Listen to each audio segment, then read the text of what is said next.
जो गाड़ी की लाइफ है उसको पोल्यूशन से जोड़ के देखा जा रहा है, जो कि बहुत ही गलत है। और ये स्क्रैपिंग की जो पॉलिसी लाके गवर्नमेंट ने क्या ऑब्जेक्टिव अचीव किया है वो भी नहीं दिख रहा, उसका भी कोई रिजल्ट नहीं दिख रहा, लेकिन लोग अपनी प्रॉपर्टी से हाथ धो बैठ रहे हैं। हमारे पास 25 अक्टूबर 2024 को सुप्रीम कोर्ट ने हमें ये डायरेक्शन दी कि आप दिल्ली गवर्नमेंट को आप रिप्रेजेंटेशन लिखिए और उनसे इस चीज़ का जवाब मांगे। तो इसलिए हम लोगों ने उनको ये लेटर लिखा और उसमें 26 नवंबर की डेट लिखी कि आप इस तारीख तक हमें जवाब दीजिए। तो 26 को जवाब आया? कोई जवाब नहीं आया। अब जो वे फॉरवर्ड ये है कि हम आर्टिकल 32 के अंदर एक और पिटीशन फाइल करने जा रहे हैं सुप्रीम कोर्ट में। नमस्कार, मैं हूं श्रवण गुप्ता। अभी कुछ दिनों पहले हमने आपको बताया था इसी मुद्दे पर, दिल्ली एनसीआर में जो गाड़ियां हैं 10 साल डीजल की और 15 साल पेट्रोल की, इसी मुद्दे पर जो सुप्रीम कोर्ट में मामला चल रहा है, उस पर हमने आपको लास्ट अपडेट दिया था कि दिल्ली सरकार 26 नवंबर को ये बताने वाली थी कि भाई इस मामले पे हमारा क्या कहना है। मतलब जो वकील इस मामले को लड़ रही थी, पिछले वीडियो में आपने चारू माथुर को देखा था। तो अब हम यही जानने के लिए आपके पास आपसे मुखातिब हैं कि अब मामला क्या हुआ। 26 नवंबर तो बीत गया। तो अभी जो आप सामने देख रहे हैं ये चारू माथुर के कोलीग हैं और इनकी ही टीम है जो ये पूरा मुद्दा जो है सुप्रीम कोर्ट में लड़ रहे हैं। और इन्हीं लोगों ने दिल्ली सरकार को के दरवाजे पर दस्तक दी थी कि भाई सुप्रीम कोर्ट ने हमसे कहा है कि हम लोग आपसे पूछें कि इसमें जो है जो मामला है उस पर आपका क्या कहना है। तो अब आगे हम आपसे बात करवा देते हैं लॉयर अभिनव वर्मा से, जो इस मामले को सुप्रीम कोर्ट में देख रहे हैं। वर्मा जी, ये 26 नवंबर था, तारीख बताई गई थी कि 26 नवंबर को दिल्ली सरकार को रिस्पॉन्ड करना है। तो 26 नवंबर तो बीत गया। लोग पूछ रहे हैं कि भाई क्या हुआ इस मामले का। हाँ, तो सुप्रीम कोर्ट में हमने एक एप्लीकेशन फाइल की थी, जो केस पेंडिंग केस है MC Mehta versus union of India. उसमें हमने एक इंटरवेंशन एप्लीकेशन लगाया था और हमने ये जो गाइडलाइंस है, स्क्रैपिंग की जो गाइडलाइंस है उसको चैलेंज किया था। हमारी फर्स्ट प्रेयर वो थी और दूसरी प्रेयर हमारी ये थी कि ये जो गाइडलाइंस हैं वो किस डेट से इम्प्लीमेंट की जाएंगी। तो वो जो डेट है वो उसके ऊपर कोई क्लैरिफिकेशन नहीं है। तो सुप्रीम कोर्ट ने हमें ऑर्डर दिया कि आप जो कंसर्न्ड अथॉरिटीज हैं उनके पास जाके आप उनसे क्लैरिफिकेशन दीजिए। तो हमारी जो कार है, मेरी क्लाइंट की जो कार है, वो 2014 में उन्होंने परचेज करी। आफ्टर 2014 NGT का ऑर्डर आता है 2015 में। तो NGT ने ये ऑर्डर किया कि जो भी अब कार रजिस्टर होंगी वो 10 साल के लिए होंगी। जो डीजल व्हीकल है वो 10 साल के लिए होंगी और जो पेट्रोल व्हीकल है वो 15 साल के लिए होंगी। और उसके बाद फिर वो ऑर्डर इम्प्लीमेंट नहीं हुआ। तो 2018 में सुप्रीम कोर्ट ने उसको इम्प्लीमेंटेशन के लिए डायरेक्शन दिया स्टेट गवर्नमेंट को कि इसको इम्प्लीमेंट किया जाए, NGT के ही डायरेक्शन को। तो दिल्ली गवर्नमेंट ने एक पब्लिक नोटिस इशू किया 2018 में कि जो भी 10 साल और 15 साल की जो व्हीकल हैं उनको हम बैन कर रहे हैं according to the direction of Supreme Court. लेकिन उन्होंने उस नोटिस में ये चीज़ नहीं बताई कि वो डेट ऑफ इम्प्लीमेंट वो किस गाड़ियों पे एप्लीकेबल होगा। वो जो 2015 के बाद जो गाड़ी खरीदी गई है उन पे लगेगा, या उस नोटिस है उसके बाद जो गाड़ियां खरीदी गई हैं उन पे लगेगा, या जो पहले खरीदी गई। हाँ, या जो पहले 2015 से पहले खरीदी गई है उन पे लगेगा। जैसे आपके क्लाइंट का, जैसे हमारे क्लाइंट का 2014 में था। तो ये क्लैरिफिकेशन ही है। अब अगर 2014 में अगर वो लगा रहे हैं, तो अगर हमारे क्लाइंट ने 2014 में गाड़ी खरीदी तो उन्होंने उसका रोड टैक्स दिया, उसकी 15 साल तक के लिए उसकी प्राइस दी, कार की इंश्योरेंस अमाउंट भरा। तो उन्होंने ये सोच के उस दिन खरीदा कि हम इसको 15 साल तक यूज कर सकते हैं। लेकिन अचानक से एक ऑर्डर आता है, वो बोलते हैं कि नहीं आप 10 ही साल तक उसको यूज कर सकते हैं। अगर वो ऐसा ऑर्डर पास करते हैं तो उनको उसका एक जस्टिफिकेशन देना पड़ेगा कि हम ये क्या इसका रीजन है, और वो चीज ऑर्डर में मेंशन करना पड़ेगा। पीछे से अगर पीछे से कर रहे हैं तो रेट्रोस्पेक्टिवली कर रहे हैं तो, क्योंकि ये कोई लॉ तो बना ही नहीं है। अगर पार्लियामेंट भी लॉ बनाती है तो उसमें भी अगर वो रेट्रोस्पेक्टिव अगर उनको इम्प्लीमेंटेशन करना होता है तो उसमें भी वो लॉ में स्पेसिफिकली बताते हैं कि ये रेट्रोस्पेक्टिवली लगेगा। यहाँ पे भी अगर सुप्रीम कोर्ट ने लॉ बनाया है तो सुप्रीम कोर्ट को ये चीज अपने ऑर्डर में जस्टिफाई करनी पड़ेगी, जो कि सुप्रीम कोर्ट ने नहीं करा। तो फिर और ना ही ये पब्लिक नोटिस में भी है कि क्या कब से वो इम्प्लीमेंटेशन होगा। तो मेन कंफ्यूजन यही है। अगर हमारे क्लाइंट ने 2014 में गाड़ी खरीदी और उन्होंने 15 साल के लिए पैसे दिए, रोड टैक्स दिया, इंश्योरेंस दिया, तो आप वो अचानक से कैसे उसको बैन कर सकते हैं? तो ये जो है असल मुद्दा ये है। तो अब क्या आप दिल्ली सरकार के पास गए, क्या कहा, कब, कैसे आप फिर गए, कब गए दिल्ली सरकार के पास? हमारे पास 25 अक्टूबर 2024 को सुप्रीम कोर्ट ने हमें ये डायरेक्शन दी कि आप दिल्ली गवर्नमेंट को आप रिप्रेजेंटेशन लिखिए और उनसे इस चीज का जवाब मांगे। हालांकि सुप्रीम कोर्ट को ही इसका जवाब देना चाहिए, लेकिन सुप्रीम कोर्ट इस बात से बची और उन्होंने दिल्ली सरकार को बोला कि आप इम्प्लीमेंटेशन का वो बताइए कि क्या कंफ्यूजन है वो दूर करिए। तो फिर आप दिल्ली सरकार के पास कब गए?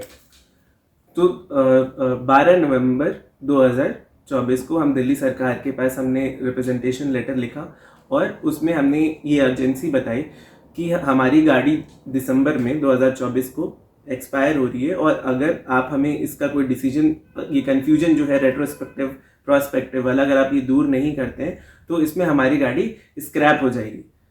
तो इसलिए हम लोगों ने उनको ये लेटर लिखा और उसमें 26 नवंबर की डेट लिखी कि आप इस तारीख तक हमें जवाब दीजिए। अगर आप कोई एडवर्स ऑर्डर वगैरह जो भी कुछ होता है तो हम, ताकि फिर से अपना जो लीगल रिकोर्स है वो हम ले सकें, हमारे पास टाइम हो, हम सुप्रीम कोर्ट फिर से अप्रोच कर सकें। तो 26 को जवाब आया? कोई जवाब नहीं आया। अब जो वे फॉरवर्ड ये है कि हम आर्टिकल 32 के अंदर एक और पिटीशन फाइल करने जा रहे हैं सुप्रीम कोर्ट में, जिसमें हम ये बोलेंगे कि इस जो इशू को, जो रेट्रोस्पेक्टिव और प्रोस्पेक्टिव वाला इशू है, इसके ऊपर बहुत कंफ्यूजन है और उससे लाखों लोगों की गाड़ियां स्क्रैप की जा रही हैं। इस कंफ्यूजन की वजह से कोई इसका रिजल्ट भी नहीं आ रहा कि पोल्यूशन कम हो जा रहा है स्क्रैप होने से। ये बिल्कुल है ना।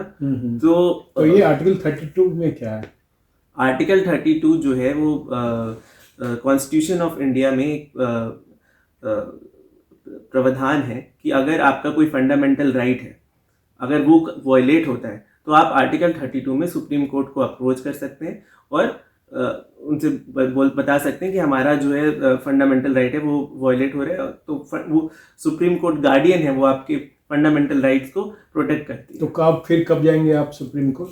वो हम अब जल्दी से जल्दी, क्योंकि हमारे पास कोई रिप्लाई नहीं आया है, तो हम जल्दी से जल्दी। तो ये आपको क्या लगता है, जब आपने रिप्रेजेंटेशन दिया दिल्ली सरकार को, तो उन्होंने क्यों इस बात को सीरियसली नहीं लिया कि ये सुप्रीम कोर्ट के कहने पे ही आप लोग गए दिल्ली सरकार के पास? और फिर पब्लिक इशू भी एक बन चुका है, मतलब लोग इसमें परेशान हैं भाई, बहुत सारे लोग हैं इस इशूज में, ठीक है ना, मतलब काफ़ी लोग अब इस चीज़ से में दिक्कत में आ गए।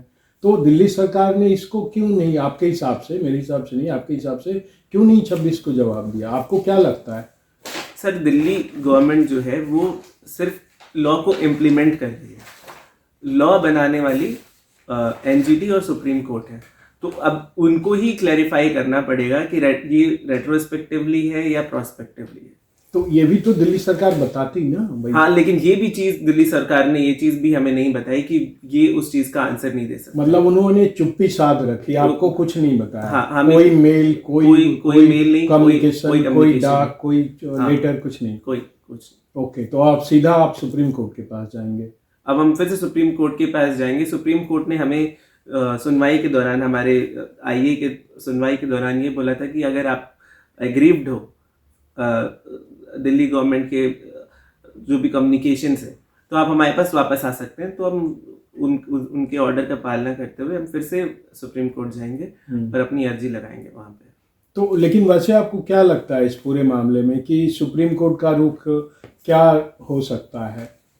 सर, इसमें इशू को समझना बहुत ज़रूरी है। इसमें जो गाड़ी की लाइफ है उसको पोल्यूशन से जोड़ के देखा जा रहा है, जो कि बहुत ही गलत है। अगर मान लीजिए कोई ट्रक है और कोई कार है, तो आप उन दोनों को एक ही पैमाने में नहीं देख सकते हैं। वो कोई कार अपनी लाइफ टाइम की सेविंग से उसको खरीद रहा है, उसको रेगुलरली मेंटेन कर रहा है, तो आप एक ब्लैंकेट बैन नहीं लगा सकते सारे व्हीकल्स के ऊपर। अभी अगर आप पोल्यूशन को क्रब करना चाहते हैं, पोल्यूशन को खत्म करना चाहते हैं, तो आप उन गाड़ियों को स्क्रैप करिए जो पोल्यूशन कर रही हैं, ना कि उन गाड़ियों को कि जो यूजफुल हैं, जो पोल्यूशन नहीं कर रही हैं, जिन्होंने अपनी पूरी सेविंग लगा के अपनी गाड़ी को मेंटेन करके रखा हुआ है, आप उनकी गाड़ी भी स्क्रैप कर देंगे तो वो एक और नेशनल वेस्ट क्रिएट करेगा जिसको मैनेज करना बहुत डिफिकल्ट है। ठीक बात है। और फिर इसमें बहुत सारे जो, चूंकि ये सब्जेक्ट स्टेट का होता है ट्रांसपोर्ट का, तो इसमें फिर लोग सीधा जो है पुलिस उस राज्य की पुलिस पकड़ती है, फिर चालान काटे जाते हैं, बहुत तरह के उसमें समस्या भी पैदा होती है। फिर तो इसमें क्योंकि कोई लॉ नहीं बनाया है, कोई लॉ नहीं है, रेगुलर कोई लॉ नहीं है, तो अगर हम किसी को कोई दिक्कत है तो वो किसी के पास जा भी नहीं सकता अपनी दिक्कत को लेके कि हम कहीं पे अपील कर लें, किसी को कोई सुनवाई, कहीं कोई सुनवाई नहीं। क्योंकि मेरे पास ऐसे बहुत सारे लोगों के कमेंट्स हैं, मतलब कम्युनिकेशन है कि उन्होंने सिर्फ इसी वजह से दिल्ली एनसीआर छोड़ दिया क्योंकि उन्हें गाड़ी अपनी बड़ी प्यारी थी और वो अब दिल्ली में नहीं रहते। दिल्ली एनसीआर छोड़ के बहुत सारे लोग चले गए हैं सिर्फ इस समस्या की वजह से, क्योंकि उनकी गाड़ी बहुत अच्छी है, पैसे लगाकर खरीदी है पूरी जिंदगी में एक गाड़ी, और वो अभी बहुत फिट है, लेकिन सरकार उसे उठाने पे तुली है, तो वो लोग चले गए, मतलब दिल्ली छोड़ दी, गाड़ी नहीं छोड़ी। और बहुत लोगों की बहुत जेन्युइन समस्या, बहुत लोगों की ऐसे अपनी गाड़ी से बहुत इमोशंस जुड़े होते हैं, उनकी पहली गाड़ी होती है, उसमें बहुत इमोशंस के अलावा वो ही पूरी जिंदगी की पूंजी लगा के मिडिल क्लास लेता है, गाड़ी लेता है। तो इस पे आपको क्या लगता है कि ये वो मामला ठहरेगा सुप्रीम कोर्ट में? सुप्रीम कोर्ट कुछ सोचेगा लोगों की ये जो हमने जो पॉइंट, क्योंकि इसमें प्रॉपर्टी भी एक पॉइंट है। हाँ, इसमें क्या कहते हैं, जो आर्टिकल 300 है वो सारे सिटीजन्स को कॉन्स्टिट्यूशनल राइट देता है कि आप जो प्रॉपर्टी का सेफ गार्ड करेगा। तो इसमें अगर किसी की गाड़ी अगर बिना कोई प्रॉपर जस्टिफिकेशन दिए अगर हम उसको उठा ले रहे हैं, उसको स्क्रैप कर दे रहे हैं, तो वो राइट जो है वो वायलेट हो रहा है। तो इसमें सुप्रीम कोर्ट को इंटरफेयर करना चाहिए, क्योंकि अगर कोई जस्टिफिकेशन हो कि भाई हाँ उनकी गाड़ी पोल्यूशन कर रही है और फिर हम उठा रहे हैं, तो समझ में आती है बात। लेकिन अगर वो जस्टिफिकेशन नहीं है, वो गाड़ी फिट है चलने के लिए और फिर भी आप उसको स्क्रैप कर दे रहे हो, तो इसमें आपने भारत सरकार को भी दिया था रिप्रेजेंटेशन? हाँ, मैंने मतलब दिल्ली सरकार को भी दिया है, हमने भारत सरकार को भी दिया है, हमने 5-6 अथॉरिटीज को ये लेटर तो भारत सरकार का क्या रुख रहा? भारत सरकार ने भी कोई अभी हमें जवाब नहीं दिया। इसका मतलब है कि सारी चीजें सुप्रीम कोर्ट में ही तय होना है, सुप्रीम कोर्ट को ही फैसला लेना है, क्योंकि अगर इन लोगों की उस तरह से भूमिका होती कोई बहुत बड़ी, तो मेरा ख्याल है कि ये लोग रिस्पॉन्ड करते।